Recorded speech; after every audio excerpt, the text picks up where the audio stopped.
With so much uncertainty still surrounding the Arizona Cardinals as we move into tonight's NFL draft, there is one thing that is absolutely for certain.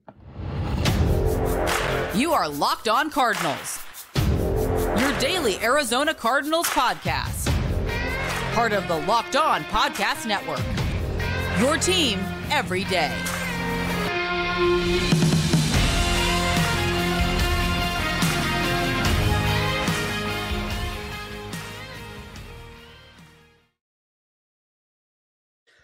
Locked On Cardinals, your team every day. Alex Clancy here. It's time. It's time. We don't know what the hell's going to happen, but we do know that it's time. Thank you for making Locked On Cardinals your first listen each and every day, free and available on all platforms. Today's episode of Locked On Cardinals is brought to you by Ultimate Football GM. Ever dreamed of becoming an NFL GM and managing your football franchise? Then this game is definitely for you. To download the game, just visit ultimate-gm.com or look it up on the app stores. Your listeners get a 100% free boost to their franchise when using the promo code Locked On in all caps in the game. NFL draft tonight, first round. Cardinals sit at the number 3 overall pick. Dan Rossini tweeted out that there are multiple teams and multiple offers the Cardinals are mulling over, is the terminology she used, pertaining to moving down from the number 3 overall pick. So the roller coaster of where the Cardinals are has been massively peaked and valleyed in myriad different ways. I did one, if not 2 podcasts earlier this week, it all blends together, about the Cardinals sticking at picking at 3 and the most viable options for them in an effort to position themselves for the most success in the future, because it looked like the trade market had dwindled, had pretty much been extinct.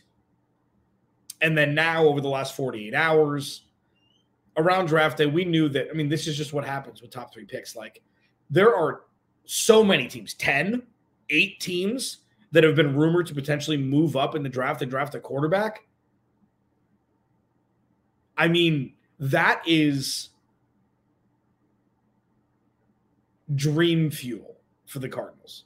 And I'll talk about what the best course of actions for the Cardinals would be if they were to trade back and what positions they should target at different spots in the draft order if they do move back once, twice, etc.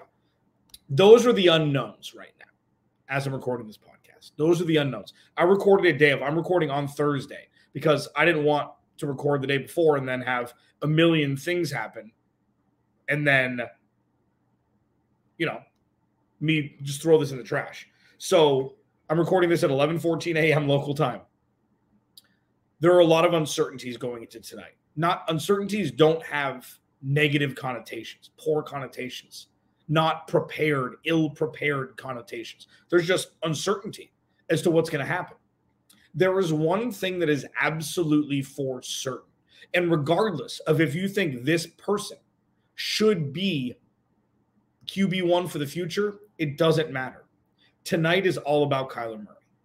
And what I mean by that is tonight is all about drafting the right players in an effort to build out young, talented, inexpensively contracted players to build out this roster. A roster that could be looked at as the worst roster in the NFL talent-wise right now. And it could get worse if they trade DeAndre Hopkins, which it seems like they will. But when you go into tonight, you're like, ooh, the Cardinals picking at 3. Ooh, they're trading back. Ooh. They still have Kyler Murray. He's hurt. He's going to miss a chunk of this season. But when Kyler Murray is great, he's an MVP candidate. He is. And when you look at what's possible with Kyler Murray as quarterback, think about what going into tonight is going to look like with Kyler Murray as quarterback.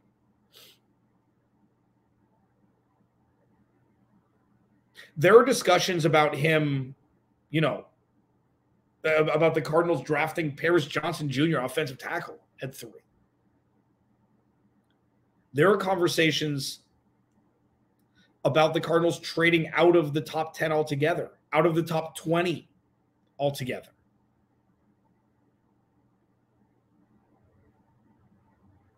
So with all of the noise and all of the lights and all of the shiny objects surrounding the draft and the stage and, this whole production the NFL is going to put on,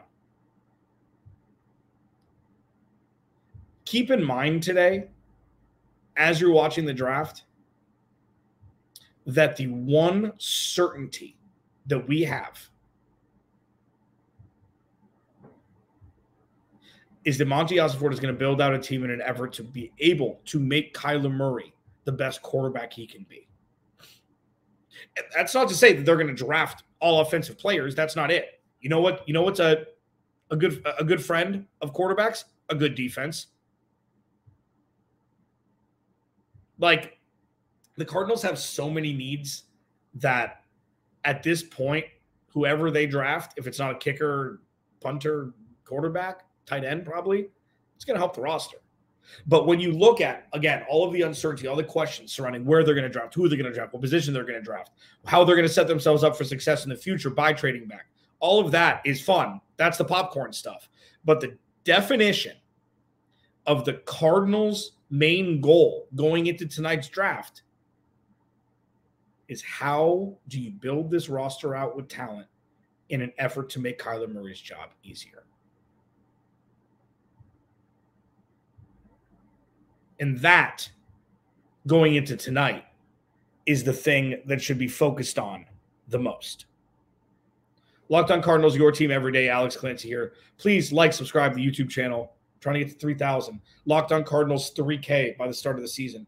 Slowly but surely getting there. Please, leave a review if you want, where you get your podcasts. Just keep coming back. If this is your first listen, thank you. If you're an everydayer and you've been listening since 2017, thank you. Very, very exciting times ahead for the Arizona Cardinals. The Band-Aid's been ripped off. There are still some lingering, not so great things surrounding the organization, namely with the owner. Buda Baker wants out. DeAndre Hopkins smiles when people talk to about him getting traded. It's not going to get easier right now. But as I mentioned a month ago on a podcast, hitting rock bottom is exactly what needed to happen for the Arizona Cardinals to rebuild their culture, their roster, the ecosystem, everything. That's happened. And now this is the first massive step in an effort to begin to rebuild. And it starts tonight, and it starts focused on making Kyler Murray's job easier. What's the best course of action for the Arizona Cardinals with the number 3 overall pick? Trade back twice, trade back once, and jump 20 spots down? What is it? I'll give you my thoughts next. This episode of Locked On Cardinals is brought to you by Ultimate Football GM. You've heard me talk about this mobile game app, and if you've ever thought about, potentially being a NFL GM, you think it'd be a good one, you got to give this game a try, okay? It's not as easy as you might think to create a dynasty. And when you play Ultimate Football GM, you get to control and manage every strategic aspect of your team as you play through seasons and lead your team to glory, trying to build a historic dynasty. With Ultimate Football GM, you're responsible for controlling the destiny of your franchise by hiring the right coaches and coordinators, managing all the finances, including negotiating player salaries and terms, navigating your franchise to free agency, the draft, injuries, player personnel issues, and all the ups and downs of a season. All this in a challenging and realistic game world. Ultimate Football GM is completely free and playable offline. Play on the go as you want and when you want to. Locked On Cardinals listeners get a 100% free boost to their franchise when using the promo code Locked On in all caps in the game store. That's Locked On in all caps. So make sure to check it out today. To download the game, just visit ultimate-gm.com or look it up on the app stores. That's ultimate-gm.com. Ultimate Football GM. Start your dynasty today.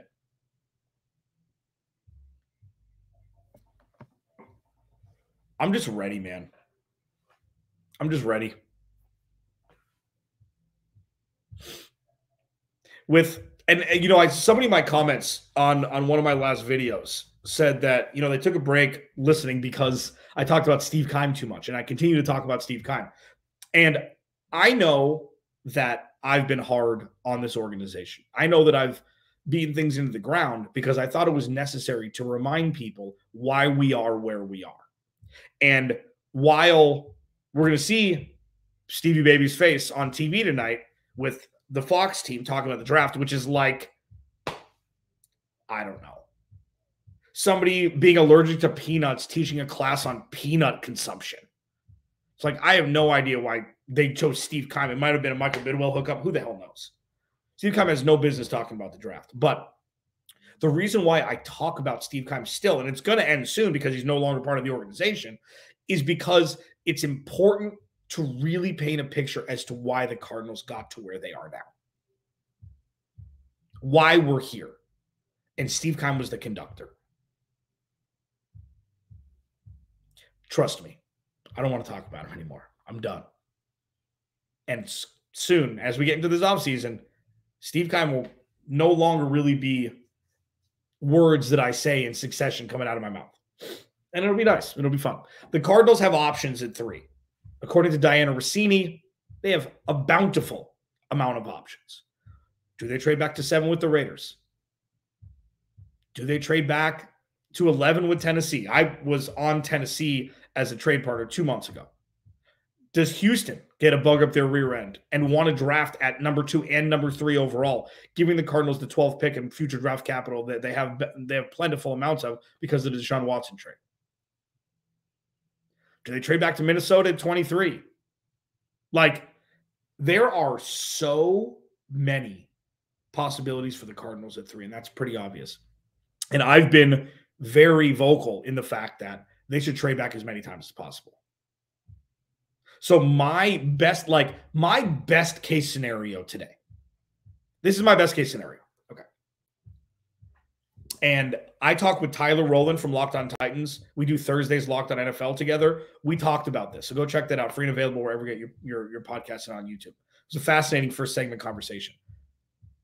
Tennessee, I've said and I'll continue to say, is the best trade back spot for the Cardinals because they'll get at least 2 first-round picks. They'll get another pick this year. Like, that is a team that needs a quarterback. They need a culture shift. They need a shift. Not even culture. Like, they have a pretty good culture there, actually, because Mike Vrabel does a really good job as head coach. They need they need a quarterback. They need to bottom out, draft a young quarterback, and start from scratch. And Anthony Richardson, if that's the guy, Anthony Richardson is going to be the wild card here. He can go number 1 overall for all we know, even though people are saying that Bryce Young will. Like, CJ Stroud could drop. Like, it's Looney Tunes up top with the potential. But the Cardinals trade back. This is my ideal scenario. Cardinals trade back to 11. They get 2 first-round picks and maybe a 3rd this year and a 2nd next year, something like that. And then they trade back again. Because at 11, it opens up different possibilities. 11 is the Jackson Smith and Jigba. Probably the Paris Johnson, even though he'll go in the top 10, it seems like. Maybe not to the Cardinals. There's a bunch of tackles.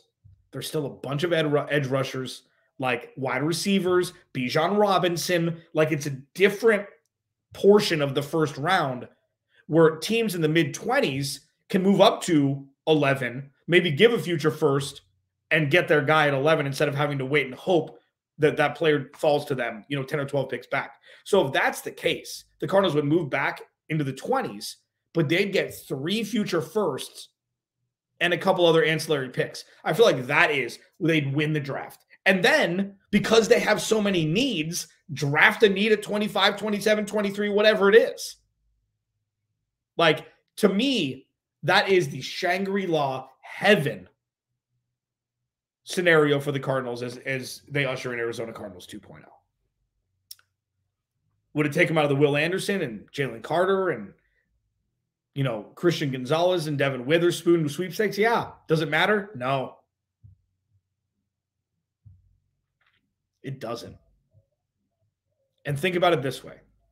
Even if they don't trade back all the way out, trading back twice is still an option. Like, so say the Raiders get a bug up their rear and they want to move up from 7 to 3. That could be worth a first-round pick next year for the Raiders. That's 1. And then the Cardinals move down to 7, 11, 12, 20 come into play from a different team that may want a quarterback at 7 if Will Levis is still there. Cardinals can trade back again. And getting first-round picks from different teams as opposed to getting 2 first-round picks from the same team, the Cardinals will have their first-round pick next year and 2 other teams' first-round picks, both of whom probably won't have a very good year this year, which gives the Cardinals 3 bites of the apple of what could be the most insane trade packages for quarterbacks that we've ever seen, with Caleb Williams and Drake May going 1 and 2 most likely. Cardinals got the first overall pick. Their pick could be first overall. They could have two other top picks. Like, that's why I say this is a 18-month process. It's a 2 draft, 2 offseason process. They punted on this year's offseason. That was the plan. They want to bottom out, and they did. So if they can get 3 first-round picks, move back into the mid-20s, and still draft a position of need, that's a home run. That is a home flipping run. That's how you go from outhouse to towards the top of the NFC West in 2 off seasons. You got to nail the draft. Things have to go your way also, but accumulating first-round picks is something that I think is massively important for this team. And with how many needs they have, and with how, like, even though Will Anderson is still, I guess, looked at as the belle of the ball that's a non-quarterback this draft, there's still mocks where Tyree Wilson's going ahead of him. There are mocks where Will Anderson drops to 7. Like, this draft, maybe the most beneficial thing for the Cardinals this year is this draft is spread out. Good players at multiple positions. So you can get somebody at 23 that may have the same impact on your team that you did at 12. You'd just be drafting a different position. If you tell me the Cardinals trade back twice and they draft a center or a guard at 23 or 24, and that center or guard is starting center or guard for the next decade, Cardinals win the draft. So I implore you, go into tonight like an amoeba. Ready for anything, and understanding that it could get really weird. And really weird is a lot better than needing a center and a pass rusher and a corner last year and trading for Hollywood Brown and then drafting a tight end in the second round. It's not piling on. It's adding empirical evidence to strengthen the idea and understand the idea of why the Cardinals are where they are. Just complete ineptitude during the draft. Here's to the ineptitude ceasing and rational thought prevailing. With that, as we go into the last segment before the draft, there's something that we need to talk about. Let's do it next. First, there's something I need to tell you about, and that's Built Bar. This episode of Locked On Cardinals is brought to you by Built Bar. If you're looking for a delicious snack but don't want all the sugar and calories, then you need to be ingesting Built Bar for a couple reasons. Number one, they're all covered in 100% real chocolate, okay? So they taste good no matter what, okay? Number two, their macros are absolutely insane. 130 calories, 4 grams of sugar, 17 grams of protein. Number three, the flavors. Churro, peanut butter brownie, cookies and cream. And number four, you don't need to wait anymore. Like, for years we've been talking about, ordering Built Bars at Built.com, and you got to wait a couple days for they're on your doorstep. They're still efficient, but it's not, instant gratification. Now you can get them at Walmart or Sam's Club. Go to Walmart, go into the pharmacy section, get yourself a box of Built Bars. You can pick up a 4-bar box of cookies and cream, double chocolate, or coconut puff. And if you're close to Sam's Club, run in and grab a 13-bar box with our flavors, brownie batter puff and churro puff. Brownie batter puff is not fair. And for puffs, real quick, puffs are protein-infused marshmallow. They are absolutely insane, and they're good for you. You can thank me later. All right, so this is a conversation that I've been waiting to have. Take a seat. With all of the turmoil that's been surrounding this team, let's focus on the draft specifically, where you're going into every draft pretty much for the last 10 years. Like, this one will be different. Right decisions, correct decisions for long-term success will be made. Shame on me for the 10th time last year. The conversation that needs to be had between you and myself, Alex Clancy, Locked On Cardinals, is Monti Ossenfort isn't Steve Keim. Oh, no bleep, dude. What the hell are we doing here? You're really going to waste my time with this? Monti Ossenfort is not Steve Keim. Jonathan Gannon is not Cliff Kingsbury. There is zero correlative between the terrible drafts that the Cardinals have had over time and tonight, starting tonight through the weekend. Zero. In name only. It's the Arizona Cardinals draft. That's the only thing that's the same as what it was. Oh, Michael Bidwell's the owner. Yeah. I don't think Michael Bidwell's going to be meddling as much. If Steve Keim was able to do whatever the hell he wanted continuously, I feel like Monti Ossenfort was brought in with his scouting background, with his Super Bowl pedigree with New England. Jonathan Gannon was brought in to change the culture of this organization. They're going to make the decisions.